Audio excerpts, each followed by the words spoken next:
My wife went commando for her ex. I pretended not to know, then appeared at their lunch. She never realized I could ruin someone without lifting a finger. I don't exist on paper, not the true me. Anyway, Derek Lawson is a licensed financial advisor with a flawless record, moderate income, and an ordinary life. That's the facade the world sees, the illusion my neighbors know, the phantom operating between legal finance and global crime. That's who I truly am. My business card says financial consultant, but I specialize in cleansing dirty money. I'm the specialist the untouchables call to erase their sins. Cartels, arms dealers, human smugglers, corrupt politicians, they all have my direct line. Not that they'd ever acknowledge it. Last month, I channeled $10 million through 4 countries and 12 banks. By the end, that tainted cash had been scrubbed, dispersed, reconstructed, and repatriated as clean business profit via a shell corporation. Every step was precision, encryption, shell games, fabricated records, diverting tax authorities. When I'm done, there's no trail, no evidence to follow. I ignore where it originated. My clients never ask my methods. That's our silent pact. No questions, no ethics, just transactions. My finances are a maze even elite investigators couldn't decipher. 16 accounts across 8 nations, each in disparate regulatory zones. 10 crypto wallets with untraceable coins. A shell company legally owns my entire existence. On paper, I earn $50,000 yearly, just enough to blend in. If sued, I possess nothing. If investigated, my company shows modest, unremarkable profits. If monitored, my network alerts me before surveillance activates. Clients offer bribes, women, drugs, hideaways in lawless nations. I always refuse. Boundaries are survival. Once, a Colombian pushed a penthouse key toward me. A gift? No paperwork. I slid it back. You paid my fee. We're done. He laughed, but confusion flickered in his eyes. Men like him can't fathom someone who doesn't crave more. But greed is how people in my line of work vanish. For 15 years, I was impeccable. Then last month, the threat didn't come from the FBI or Interpol. It came from her, Claire, Camille. 10 years of marriage. Her green eyes and midnight whispers etched into my bones. I thought I knew her, until I found the spyware on our home network, the 47-minute grocery trips, the encrypted messages in her yoga bag. Now, I lie awake beside her, calculating. She thinks I'm oblivious. But I know about Colton Hayes, her ex, the Marine who reappeared 8 years after abandoning her. I've read their texts. His calculated nostalgia, her resistance crumbling into invitations. His final message, wear a dress, no underwear, like old times. Her reply, should I forget the panties too? Today, I watch our security feed as she tries on a red dress, lips painted, perfume dabbed where only a lover would explore. The reservation at Bellini's is for noon. She told me it's with her sister, but I know the table number. The hotel room 3 blocks away. The reckoning she doesn't see coming. Because in my world, betrayal isn't met with rage. It's met with orchestrated ruin. I still wake up hearing the IEDs. Confiding in you helps. Then Colton pivoted, dredging up their past. Their first kiss in a rainstorm, clandestine sex after prom, her habit of going bare when they danced. Camille's resistance was laughably weak. I shouldn't be talking about this. I'm married. Then, you've been through hell. Finally, I'm just curious what you've been up to. What enraged me wasn't the specter of physical betrayal. It was the emotional sabotage already unfolding. She let him replant memories in her mind, revive old feelings while sharing my bed. She wasn't coerced. She volunteered, lie beside me each night. By week 4, Colton invited her to Bellini's, an exclusive Italian spot. I knew the details. 12:30 p.m., the corner booth shrouded by a wine rack. His final text, wear that red dress I loved. Nothing underneath. I've been going crazy. Her reply, you haven't changed. All right, seeing you makes me nervous. The night before, I had the circuit plant a bug and track her in her purse while she showered. Not just for surveillance, for leverage. I let her go. I needed to witness it. More importantly, I needed her to witness herself. In my world, reputation is paramount. Fail to punish betrayal, and you invite predation. The same applies to marriage. That morning, I watched Camille through her security feeds. Extra mascara, her costliest perfume, the red dress obediently worn as instructed. She called her sister to bolster her alibi. Her kiss goodbye was rehearsed, a performance that now seared. Just lunch with Melissa, she said. Don't wait up. I smiled. Have fun. The door closed. I activated the tracker. The red inched toward Bellini's. Another screen showed the restaurant's feeds, courtesy of the manager who'd once needed $200,000 scrubbed post-divorce.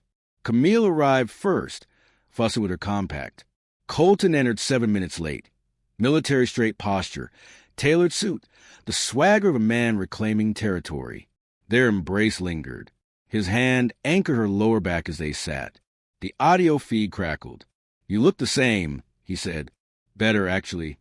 Camille flushed. Still a charmer. Not charm if it's true. He ordered wine without glancing at the menu. Remember Vermont? Your first champagne. I try not to dwell on the past. Why not? Best weeks of my life. Their conversation oozed nostalgia and double meanings. With each glass, Camille leaned closer, laughed freer, touched him linger. By the second hour, the facade crumbled. My place is 10 minutes away, Colton murmured. Camille fidgeted with her wedding ring. I should go back. You said he's working late. I watched the resolve dissolve. The nod, the smile meant only for him, just for a little while. I closed the laptop and made a call. When a man discovers his wife's betrayal, does he react, or let her expose herself fully before orchestrating their downfall? I chose the latter, with a twist neither saw coming. I slid into the booth across from him. Don't worry, I said, my voice like chilled steel. You and I have much to discuss. His eyes narrowed. Look, man, I didn't know she was married when I first reached out. That's your first lie. I countered smoothly. Let's not begin there. What would a woman caught in betrayal choose? Obedience to salvage her marriage, or continued escape from responsibility? And a man like me, would I truly forgive, or was I simply positioning my next move in a game she didn't realize we were playing? I returned to the table where Colton lounged, smug as a card shark holding aces. I didn't sit. Instead, I loomed over him, letting my presence dominate his space. Time for honesty, I said, my tone arctic. He leaned back, unfazed. About what? The woman obsessed with her past. About boundaries. He barked a laugh. She still loves me. You saw how she looked at me. This isn't over because you showed up. You intend to keep contacting my wife? She's an adult. She makes her own choices. He lifted Camille's wine glass, a deliberate taunt, and sipped. I didn't argue. I sat and began reciting facts. Your parents are Marcus and Ingrid Hayes. They fled Denver for Scottsdale after the foreclosure. Your dogs, Casey and Mickey, stay with your mom when you're deployed. My smile was razor thin. Your sister Julie's daughter just started at UT. Oh, and Billy's girlfriend is pregnant. He doesn't know yet, does he? Colton's knuckles whitened on the table. Your first capital account is overdrawn by $4,200. Your apartment? Lease in your mother's name, because your credit's still trash from that identity theft fiasco. His face drained of color. How the hell? I have resources. None of them share my restraint. Is that a threat? A clarification. I leaned in. Tonight, before midnight, if she chooses you, you'll receive a message. If not, you vanish from her life. Permanently. Or what? You'll beat me up? He sneered. I was Special Forces. I don't fight, Mr. Hayes. I erase. Uncertainty flickered in his eyes. Meaning, contact her after today, and I'll show you what it means to lose everything you cherish. His jaw hardened. You're just a cuckolded husband playing mobster. I stood, buttoning my jacket. Soon you'll understand.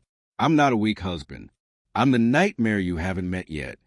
I hadn't confronted her yet. Despite everything, some stubborn fragment of me still clung to belief, and that terrified me more than her betrayal. The next morning, I inspected Camille's phone. No messages from Colton. She surrendered it without protest, a token effort at rebuilding trust. But I knew better than to mistake a single night's compliance for redemption. 3 days passed in stifled silence. We orbited each other like acquaintances sharing borrowed space. Then, on the 4th day, her phone chimed over breakfast. She glanced at the screen, then slid it toward me. "It's him." The message read, "I can't stop thinking about you. What we had was real. Don't throw it away for someone who doesn't understand you." She didn't reply. A nominal step toward earning back favor, but far from sufficient.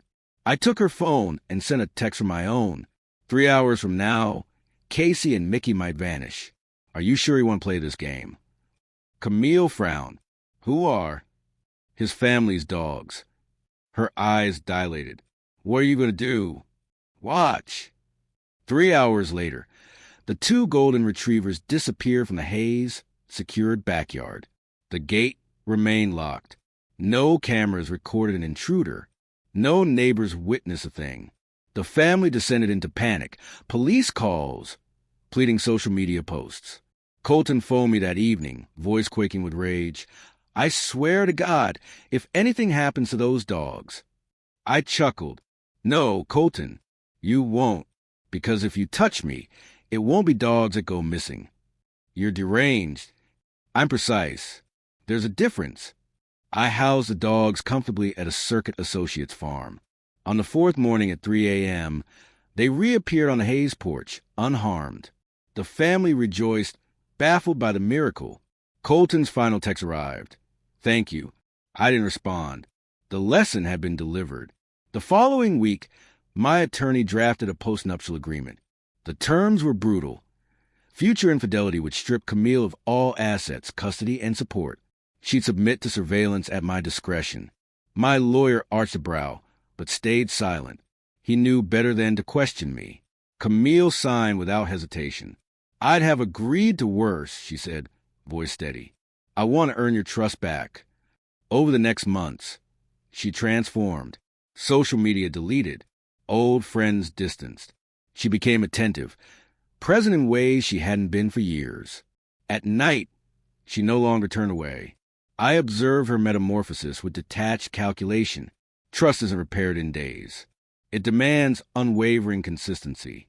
I monitored her communications, tapering off as months passed without incident. The circuit kept discreet tabs on Colton. He'd fled to Arizona, taken a mundane construction job, and made no attempts to reach out. A year later, Camille handed me a positive pregnancy test, eyes glistening. We hadn't been trying, but we hadn't been preventing it either. As I pressed my palm to her still flat stomach, something shifted between us. Our relationship had stabilized, but with a new hierarchy. She understood now. Loving me wasn't about emotion. It was about surrender. "Are you happy?" she asked, vulnerability raw in her voice. "Yes," I said truthfully. And I was. But I was also watchful. I would always be watchful. Colton faded from our city, then our state. My sources reported a mediocre life. Casual flings, no attachments. No messages. No reappearances. He'd learned his lesson well. I filed the incident in my safe, labeled Situation 001, memory processed. Camille never spoke his name again. It was as if he'd never existed. As her pregnancy progressed, I allowed myself to soften, not into carelessness, but into something resembling hope. Our daughter's birth 6 months ago only anchored that feeling. Watching Camille become a mother, ferocious, devoted, cemented my choice to stay. But I never forgot. I never fully trusted. And I never disabled the surveillance. I love her. But if she betrays me again, I won't waste words on goodbyes. I'll whisper an order. Some might call this control. Perhaps it is. But in a world where loyalty is scarce and betrayal routine, control is the only currency that endures. Camille seems content now, genuinely so. Sometimes, when she thinks I'm not looking, I catch her studying me with a blend of adoration and dread. It's not an unpleasant combination. After all of my profession, respect rooted in fear has always outlasted respect born of love. Why should marriage be any different?